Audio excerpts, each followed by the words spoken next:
Kung bago ka lang sa channel na to at isa kang true-blooded Aldab Nation na nagmamahal po kila Maine Mendoza at Alden Richards, tama po ang channel na pinuntahan mo, kaya consider na kitang bagong subscriber. Welcome back mga kaaldab.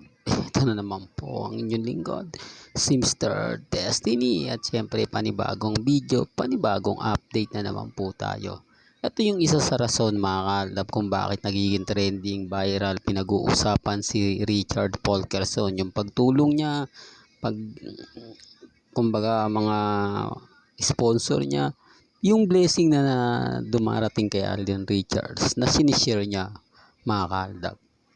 At syempre kapag may mga ganito, normal lang po na maraming tao magre-react. Naiinggit po sila sa mga nangyayari at nagaganap po kay Alden Richards. Di po ba? Ito po yung sinasabi ko mga kaaldab, na si Mengay pa rin po ang nasa likod ng pagtulong ni Alden Richards sa mga taga Bulacan. Malamang inutusan siya ni Mrs. Polkerson. Oops, issue na naman yan. Mr. Destiny, kaya ka nababash eh. Kaya ka lagi na pag-iinitan dahil pinipilit mong si Maine Polkerson na kahit wala. Ito common sense na lang po. Bulacan yan eh. Di po ba?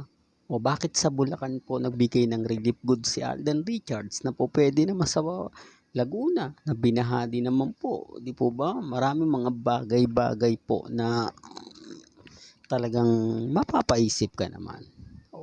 Imposible naman po yung Laguna hindi po binaha dahil malapit po sa dagat din yan, Laguna Bay. O yung iba nga po, di po ba, gaya nga po dito sa Caloocan, may mga tumutulong din po mga kaaldab na taga rito rin.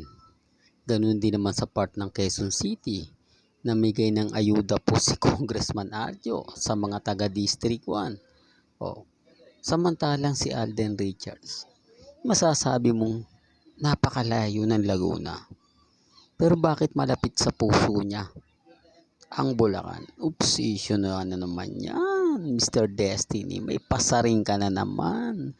Maraming basher mo na naman ang magagalit sa'yo. Maraming mga basher na naman ang may inis sa'yo, especially ang mga Armin at mga ilang Alden fanatics na may mga hidden desire kay Alden Richards. Alam niyo, pasensya na po kayo mga kaaldab. Sabi ko nga sa channel ni Mr. Destiny, may kanya-kanya tayong opinion. May kanya-kanya tayong pananaw na nire-respeto ko naman po yan at ginagalang. O bakit ito hindi nila pinopost? Bakit kapag bibigay ng ayuda ni Congressman, hindi nila pinag-uusapan? Kaya sabi ko sa inyo, may mga army ngayon na talagang bumibitiw na. Tamad daw mag-post, magbigay ng update ang dalawa. Paano nga magbibigay ng update? Magbibigay ng mga ganap? Hindi naman po talaga sila. Kahit family bonding moment, etong weekend, wala. Family reunion, hindi kasama si Mengay. Mga kaganapan ni Ibiang, na solo lang po o kaya kasama niya si Congressman Arjo. Dalawa po sila. Sabi nga po ng iba, mas daw po mas parang mas asawa daw po ni Congressman si Ibiang. Marami naman nagsasabi, hindi kasi mamas boy eh.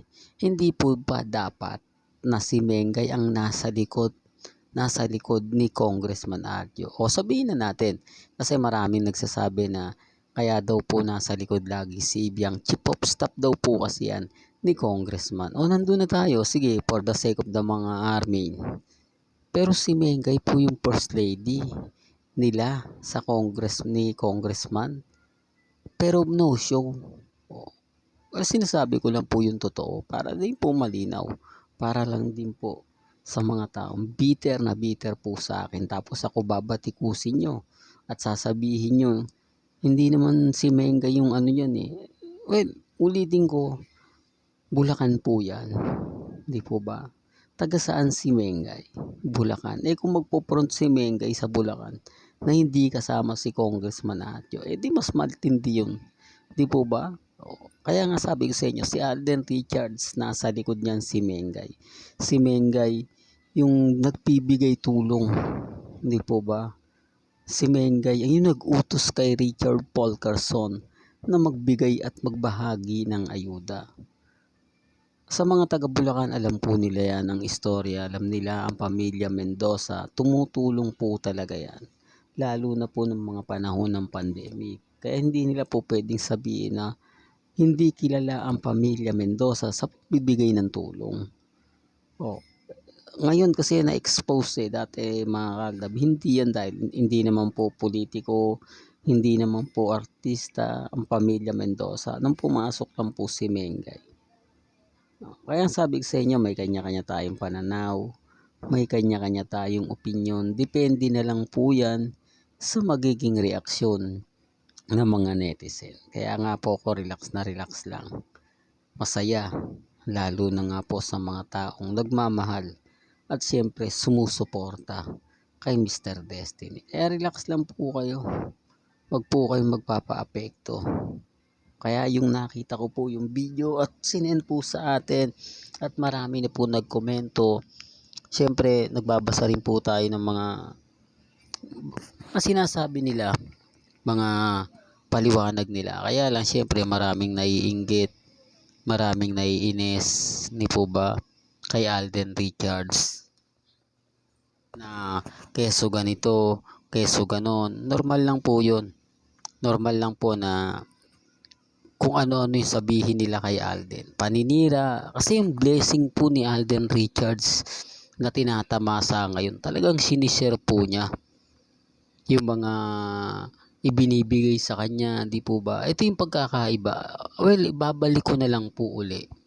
Kung hindi po freelancer si Alden Richards, may free time kaya po siya.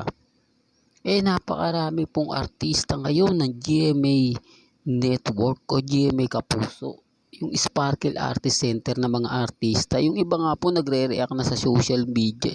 Hindi na raw sila napapansin. Hindi na raw sila nakikita. Wala na nga daw pong nagsasabi ng ganyan, nagsasabi ng ganito. Talagang maramdam mo.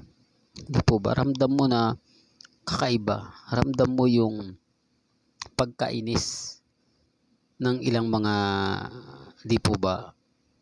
Kaya nga sabi ko sa inyo, sandamakmak yung artista. Kung hindi si Alden, ipopromote niya yan lahat. Iaangat niya lahat. Mag-guest sa Showtime, o tapos mag-guest sa All Out Sunday, magpo-promote siya, pupunta siya sa mga iba-ibang probinsya, ganito ganyan. Ang focus niya nga lang sa Cold Grey pagkatapos ng taping. Balita ako, diretso na nga po daw siya sa mga kaganapan niya. Hindi na po katulad ng dati na hindi, ganito ka, ganito ka. Kaya nga po nakapagbibigay ng ayuda pa rin po si Richard Paul Carson. Kaya lagi kong pinapaliwanag, lagi kong sinasabi at paulit-ulit ko po itong pinapaliwanag. Medyo marami lang po talaga naiinis sa akin, sinasabi na ako paulit-ulit ka Mr. Destiny. Ganon din naman po sila. Di po ba? Ganon naman po kasi yung mga pahayag at sinasabi nila sa aking paulit-ulit. Ulitin ko, Aldab Nation po tayo since 2015. Hindi naman po pwede na iba yung update ko. Hindi naman po pwede na iba yung ibato ko. Kasi nga po, Aldab ako. Di po ba? Kaya hintayin nyo na lang mga mamis, mga titas, mga senyor na dumating po yung pinakahihintay natin. Dumating po yung inaasahan natin.